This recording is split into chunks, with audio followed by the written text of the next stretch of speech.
शहर में एक बहुत रईस आदमी रहता था।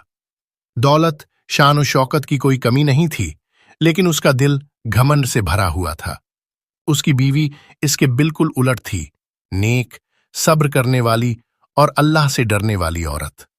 एक दिन दोपहर की कड़ी धूप में एक भूखा फकीर उनके दरवाजे पर आकर बोला, अल्लाह के नाम पर 2 रोटी दे दो। औरत का दिल पसीज गया। वो रसोई से रोटी लाने ही वाली थी कि तभी उसका शौहर आ गया। उसने गुस्से में फकीर को दुत्कार दिया, बल्कि मारने लगा। बीवी ने रोते हुए कहा कि ये सदका है, अल्लाह की राह में है, लेकिन घमंड में डूबे उस आदमी पर कोई असर नहीं हुआ। गुस्से में उसने अपनी बीवी को तलाक दे दिया और उसी वक्त घर से निकाल दिया। वो औरत टूट गई, लेकिन उसने अल्लाह से कोई शिकायत नहीं की। उसने सिर्फ सब्र किया और भरोसा रखा। वक्त गुजरता गया। अल्लाह उसके सब्र को देख रहा था।